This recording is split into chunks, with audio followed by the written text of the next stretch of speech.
इसके अंदर भी थोड़ा सा आपको एक तरीका बताता हूँ कि आप इसको और शॉर्ट में कैसे कर सकते हैं बच्चों, ठीक है। आप यहाँ पर देखिए, ठीक, थोड़ी सी मेरी आवाज़ ज़्यादा लाउड नहीं हो पाएगी तो उम्मीद करते हैं कॉपरेट आप यहाँ पर कर लेंगे। देखो बच्चों, जब भी यहाँ पर दिमाग में तुम्हारे आ जाए ना कि सर बटरफ्लाई वाला कंसेप्ट वाला क्वेश्चन बन रहा है, कौन सा कंसेप्ट का बन रहा है, बटरफ्लाई कंसेप्ट हमारा बन रहा है, और उस बटरफ्लाई कंसेप्ट में जब हमारा प्रॉफिट और जब हमारा लॉस बराबर हो, जब हमारा प्रॉफिट या लॉस हमारा क्या हो मेरे भाई, बराबर हो, बटरफ्लाई कंसेप्ट में जो हमारा प्रॉफिट मेरे भाई यहाँ पर जो बराबर है हमारे लॉस के, तो अगर ये हमारा बराबर हो जाए तो उस केस में याद रखना मेरे भाई, जो सीपी होगा वो हमारा क्या होगा, तो जो सीपी होगा वो दोनों के सम का आधा होगा।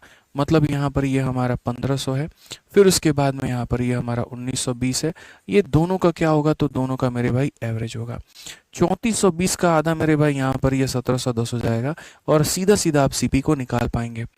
मेरी हमेशा से ये कोशिश होती है कि मैं अपने बच्चों को वो तरीके सिखाऊं जिसके माध्यम से जब वो पेपर में बैठे ना, तो वो किसी सवाल को, अगर बाकी नॉर्मल बच्चा 40 से 50 सेकंड में कर रहा है तो मेरा बच्चा वहाँ पर, मेरा जो चैंपियन है वो मेरे भाई उसको 10 से 20 सेकंड के अंदर में उड़ा दे। अब मान लीजिए आप बटरफ्लाई का यहाँ पर जो स्ट्रक्चर बना रहे हैं, आप वो सारा कहानी कर रहे हैं, और वो मेरे भाई यहाँ पर ये सारा सारा आप यहाँ पर रच रहे हो। इससे क्या ज़रूरत है, जब मैंने आपको कह दिया कि प्रॉफिट और लॉस बराबर होता है तो सीपी देखो। अब बोलोगे सर आधा क्यों करते हैं, यार बाबू ये समझो इस बात को लेकर के भाई मेरे, कि ये जो है हमारा एवरेज है, ये हमारा क्या है, एवरेज है। मतलब इधर भी तुम्हें 1 यूनिट बढ़ना और इधर भी तुम्हें 1 यूनिट बढ़ना है, यानी बीच का बैलेंस है। और बीच का बैलेंस का मतलब क्या होगा, दोनों का हम क्या निकालेंगे, तो दोनों का मेरे भाई यहाँ पर औसत निकालेंगे। तो हमारे सामने कितना हो जाएगा, 1710 हो जाएगा।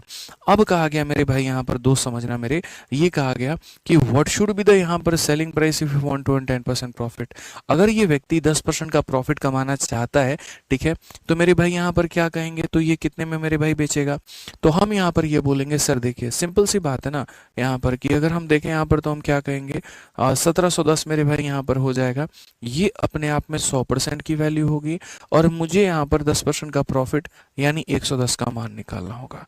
अब मैं यहाँ पर अगर देखूंगा तो ये कहूंगा 1 हो गया, 1 में 7 जोड़ दो 8 हो गया, 7 में 1 जोड़ दो 8 हो गया, और ये 1 हो गया। जिन बच्चों को मेरे भाई 11 का यहाँ पर कहीं ना कहीं मल्टीप्लिकेशन का ट्रिक नहीं पता, ठीक है, तो मैं मेरे भाई यहाँ पर तुम्हें वो बताता हूँ। देखो, मैं इस सीरीज को इसलिए नहीं पढ़ा रहा हूँ कि मुझे एक छोटा सा सिलेबस कवर करना है, मैं इसीलिए पढ़ा रहा हूँ ताकि मैं तुम्हारे ज्ञान में छोटी छोटी चीजें ऐड कर पाऊँ, ठीक है। अब अगर मैं तुम्हें यहाँ बताऊँ, मैं स्किप कर सकता हूँ यहाँ 11 का कैलकुलेशन, लेकिन वो नुकसान होगा, तो जस्ट 1 मिनट लगेगा, 11 का कैलकुलेशन भी अपन समझ लेते हैं, और फिर उस क्वेश्चन को मेरे भाई यहाँ पर मात्र 1 सेकंड में कैसे करना मैं तुम्हें यह भी सिखाऊंगा, ठीक है, यहाँ पर समझना। तो सबसे पहले देखो, दुनिया में कोई भी अंक है, जैसे मानो यहाँ पर 1 है, 2 है, 3 है, 4 है, हमें इसको 11 से मेरे भाई मल्टीप्लाई करना है। तो अगर 11 से मल्टीप्लाई करना है तो यहाँ 4 लिखेंगे, 4 में 3 जोड़ दो 7 हो जाएगा, 3 में 2 जोड़ दो 5 हो जाएगा, 2 में 1 जोड़ दो 3 हो जाएगा। समझ में आ गया बात, यहाँ पर ये हो जाएगा। आई रिपीट मेरे भाई, आपको क्या करना होता है, आपको सबसे पहले तो अपनी ये संख्या लिखनी होती है, इसमें इसको जोड़ दीजिए ये हो जाएगा, इसमें इसको जोड़ दीजिए ये हो जाएगा, इसमें इसको जोड़ दीजिए हो जाएगा, और सबसे अंत वाली संख्या यहाँ पर ये आपका ट्रिक हो जाता है। हेलो बच्चों, कैसे हैं आप सब। अगर आप 12th क्लियर कर चुके, ये आपका ट्रिक हो जाता है, ठीक है। एक काम करो बच्चों, जल्दी से कमेंट बॉक्स में यहाँ पर ये बता दो मुझे कि अगर मैं 2 3 1 4 इसको मैं 11 से गुना करूं तो मेरा आंसर कितना आएगा, फटाफट मेरे को बता दीजिए, बताइए मेरे भाई यहाँ पर, ठीक है, जल्दी से बता दीजिए, ठीक है। टेंशन मत लीजिए, आपकी एनर्जी वाली जो क्लास है वो मेरे भाई पूरी तरीके से कल से एनर्जी में चलेगी। आज थर्सडे है ना, ठीक है, हो सकता है मंडे से आपको फुल एनर्जी में मैं दिखूं, मंडे तक मैं बढ़िया तरीके से रिकवर कर पाऊँ, ठीक है। कल की क्लास में भी थोड़ी एनर्जी ऊपर मिलेगी, लेकिन एक्चुअल एनर्जी आपको मंडे की क्लास से देखने को मिलेगा, बेहतर, शानदार, जिंदाबाद, जबरदस्त वाली एकदम, ठीक है। बट परेशान नहीं होना है। तो यहाँ पर हम क्या कहेंगे, हम 4 कहेंगे, 4 में 1 जोड़ देंगे 5 हो जाएगा, 1 में 3 जोड़ देंगे 4 हो जाएगा, 3 में जोड़ देंगे 5 हो जाएगा, और ये हमारा इतना हो जाएगा 25454। मेरे भाई यहाँ पर क्या हो जाएगा, 25454 जो होगा बिल्कुल हमारा सही उत्तर होगा। अब देखो बच्चों, तुम लोग हो मेरे भाई यहाँ पर नादान प्राणी, ठीक है, तुम्हारी बुद्धि बस ये काम करती है सवाल को देखने के बाद में कि जैसे तैसे करके मुझे इसको बना देना है, जैसे अगर मानो इस क्वेश्चन में कहा गया कि हमने एक वस्तु को बेचा और बेचते वक्त में हमें लाभ भी हुआ था और बेचते वक्त में हमें हानि भी हुआ था, ठीक है। तो उस केस में तुम्हारा दिमाग पहले ये कैलकुलेट करता है कि पहले सीपी निकाल दो और सीपी निकालने के बाद में मेरे भाई प्रॉफिट परसेंट निकाल दो। बट देखो यहाँ पर मेरा स्मार्ट अप्रोच क्या कहता है, जिसके आधार पर हमने कई सारे सरकारी नौकरी निकाली, हमने अच्छे अच्छे रैंक निकाले, जिसके आधार पर मैंने मैथ्स का पेपर 9 मिनट में निपटाया, ठीक है। और आज इसी के आधार पर आज मेरे भाई हमारे सारे जो बच्चे हैं वो भी बढ़िया रैंक फोड़ते हैं, बढ़िया सिलेक्शन लेते हैं। मैं हमेशा एक बात कहता हूँ कि एंड रिजल्ट पर फोकस करो। अगर इस क्वेश्चन में देखोगे सेलिंग प्राइस के बारे में पूछा है, मैं कहता हूँ मानो एक सीपी नाम का कोई बंदा आया होगा, ये सीपी जो होगा वो बच्चे अपने आप में 100% की वैल्यू होगा, ठीक है। और 100% में 10% का प्रॉफिट यानी 110 का मुझे मान निकालना होगा। 110 का मान निकालने का मतलब यहाँ पर 11 से मुझे किसी संख्या में गुना करना है, 11 से गुना करना है, यानी जो भी मेरा करेक्ट रिजल्ट आएगा वो 11 का मल्टीपल होगा, ठीक है। क्या मेरे भाई 40 11 से कटता है? तो नहीं कटता है। 70 11 से कटता है? तो नहीं कटता है। क्या 20 11 से कटता है? तो नहीं कटता है। 11 का 1 गुना 11 78 हो गया, 11 का 7 गुना 77 और 11 का 1 गुना 11 ये कट जाएगा। तो इसीलिए हमेशा इस बात को ध्यान रखिए दोस्तों कि यहाँ पर जितना नज़र आपका सवाल पर हो उतना ही नज़र आपके ऑप्शन के ऊपर में भी होना चाहिए। अब जितने बच्चे इस वाले पेपर आरआरबी टेक्नीशियन ग्रेड 3 में बैठे होंगे, मैं गारंटी कहता हूँ 0.5% या 1% के बच्चे के दिमाग में आया होगा कि हम इसको जो है कहीं ना कहीं ऑप्शन से चलते हैं। बाकी लोगों के दिमाग में क्या आता है कि यहाँ पर जो है वो सॉल्व कर लेते हैं, टाइमर भाग रहा है, प्रेशर हो रहा है, जल्दी जल्दी निपटाओ। ये सब अपने ऊपर में पेपर में हावी मत होने देना।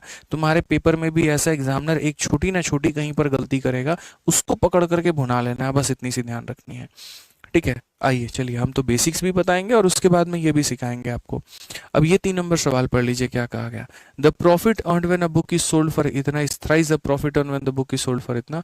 What should be the selling price if a seller want to earn a 60% profit. अब देखो बेसिक से अगर बाबू तुम जाओगे यहाँ पे, तो मैं मना ही नहीं कर रहा हूँ, मैं तो कह ही रहा हूँ तुम सीपी निकाल लोगे। मान लो सीपी की वैल्यू तुम्हारी आ गई एक्स, मान लो तुमने निकाल दिया। और सीपी की वैल्यू निकालने के बाद में जब तुमने ये अंतिम का लाइन पढ़ा कि सेलिंग प्राइस क्या होगा अगर वो व्यक्ति 60% का प्रॉफिट कमाए। सेलिंग प्राइस मेरे भाई यहाँ पर क्या होगा अगर वो व्यक्ति कितने का प्रॉफिट कमाए? 60 का प्रॉफिट कमाए। तो मैं यहाँ पर ये कहता हूँ 60 का प्रॉफिट कमाने का मतलब 100 रुपए की चीज को कितने में बेचना? तो 100 रुपए की चीज को 160 में बेचना, यानी 16 का मल्टीपल मेरे भाई। 16 का मल्टीपल का मतलब यहाँ पर कहीं ना कहीं वो संख्या 8 से भी कटेगी। समझना मेरी बात को, हालांकि मैं इसको बहुत फटाफट प्रॉफिट अर्न इतना इस profit earn when it is sold for इतना। तो डिफरेंस हमारा 200 का होगा, 200 को 4 भाग में जो है 2 भाग में बांट देंगे, ठीक है। इस तरह is the profit when the book is sold for इतना मेरे भाई, यहाँ पर 2 भाग 200, 500 रुपये हो जाएंगे हमारे मेरे भाई यहाँ पर, जहाँ तक मुझे लग रहा है। और 500 पे 60%, 16 बचे, ठीक है 400 मेरे भाई यहाँ पर, ठीक है। तो देखो यहाँ पर ये जो हमारा होगा, ये हम जैसे आपको बता रहे हैं 16 का मल्टीपल। तो 16 का मल्टीपल यानी क्या ये हमारा 16 से कटेगा?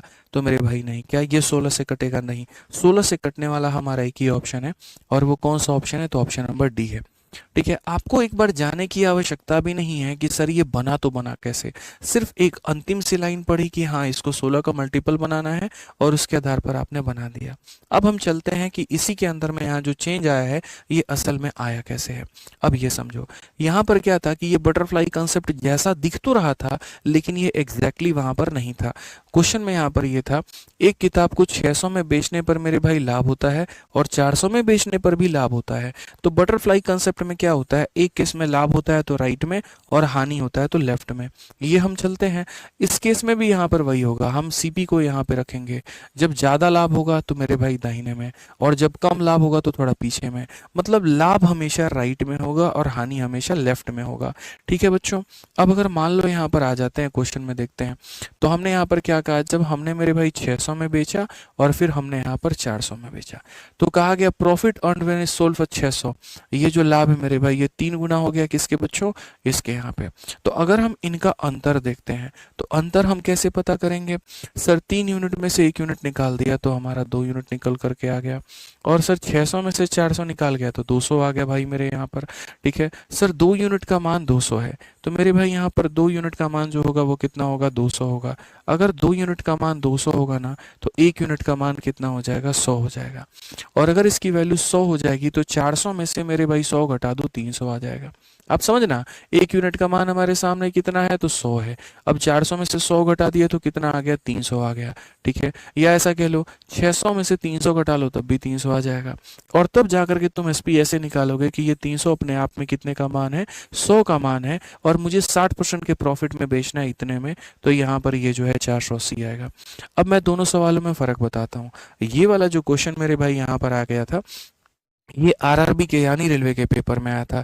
इसमें भी आपने देखा कि हम यहाँ ऑप्शन वाला तरीका अपना सकते हैं। समझ में आ गई बात यहाँ पे। अब उसके बाद में जो दूसरा वाला मेरे भाई यहाँ पर ये जो सवाल है, ये वाला क्वेश्चन आपके एसएससी में आया हुआ है, और आपने देखा इसमें भी हम मल्टीपल का कंसेप्ट अपना सकते हैं। तो बच्चों के मन में कई बार ये सवाल हो जाता है कि सर क्या हम ये सीरीज देख रहे हैं तो हमारा रेलवे के लिए तैयारी हो जाएगा, क्या हम इसको देख रहे हैं एसएससी के लिए तैयारी हो जाएगा। देखो बच्चे, बैक एंड में जो एग्जामिनर बैठा है, जो वेंडर है ना तुम्हारी, चाहे वो रेलवे हो या एसएससी हो, दोनों की वेंडर एक ही है, तो क्वेश्चन वहीं सेट करते हैं। तो अगर गलती वो एग्जामिनर करेगा ना, तो वो मेरे भाई दोनों के लिए करेगा, और गलती में इतना करेगा कि वो ऑप्शन को तुम्हारा मल्टीपल के आधार पर नहीं चेक करेगा, बाकी 3 अपने मन से बना देगा और एक एग्जैक्ट आंसर देगा कैलकुलेटर से कैलकुलेट करके। बस वो गलती पकड़नी है, इसलिए तैयारी भी